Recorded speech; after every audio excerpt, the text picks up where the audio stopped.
Good morning, and in this video I want to talk about the fact that nothing comes before demand generation, whether you're a salesperson, a sales leader, a founder, or anyone in between. So the question is, why do I say that? Now, the reason why demand generation should absolutely come first really starts with the fact that we refer to pipeline generation as top of funnel activity, or demand generation as top of funnel activity. Now, if we look at a funnel or think about what a funnel is, of course it needs to start at the top and then filter its way down to get to the desired outcome. And in our particular case, the desired outcome is a closed won deal. It's revenue in the door. But the reality is if we reverse engineer that funnel, there is nothing out the bottom end if there's nothing at the top end, right? And so your ability to generate demand, to create pipeline, is the single most important skill set that you can master, whether you're a salesperson or if you're a founder or a sales leader. Being able to build a team, create a system, create an operation that is truly focused around how do we get more attention, more eyeballs, and how do we nurture that attention and those eyeballs to actually work someone onto a call, of course convert them and get them to closed won. It's the single most important thing. Because if you can't do that, then there's nothing to close in the first place. So you've really got a couple of different paths to consider when it comes to actually generating more demand.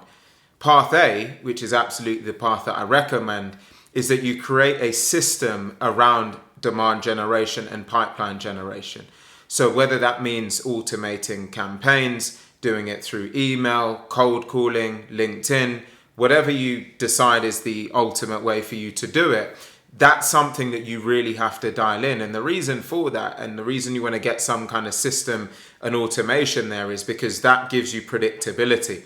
And it's very difficult, or it's almost impossible, to grow any business in a repeatable fashion if it's not predictable. So you need to know, I'm going to put in this many inputs to drive this kind of output. So that's exactly what we do at Fetch. We build automated demand generation systems so that companies can have confidence to know that if there's this particular input, it will drive this particular output. So if you need more, what do? You turn up the tap on the inputs. If you need less, you turn down that tap, and of course you will reduce the results in line with that. So if you could do with any support in that, in any capacity, feel free to reach out to me or go to my profile. You'll see a button that says Let's Scale. Click on it, schedule a call with us, and we'll be happy to walk you through that approach. The other approach is that you start to build out a team, right? You build out a team of sales development representatives, or SDRs, people that are completely focused on demand generation. And this can be valuable and useful absolutely as well, depending on the dynamic of the company that you want to build and depending on the dynamic of the type of team that you want to build.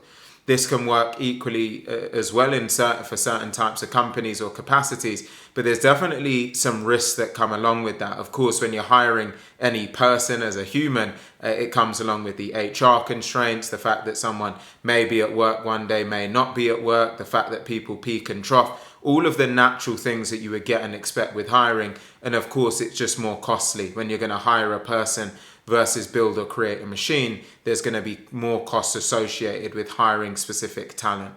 But again, it all comes down to the dynamic of the company and the team that you want to build. If you're a salesperson in a role, I absolutely encourage you to really think about and master demand generation in your top of funnel activity.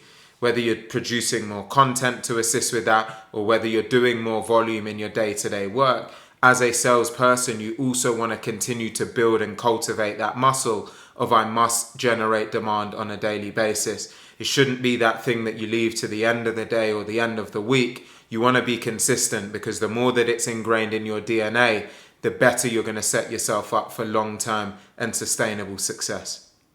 I hope this video has been helpful in some way. If you've got any questions, feel free to drop me a message. Also leave a comment in the comment section below, and I look forward to seeing you in the next one.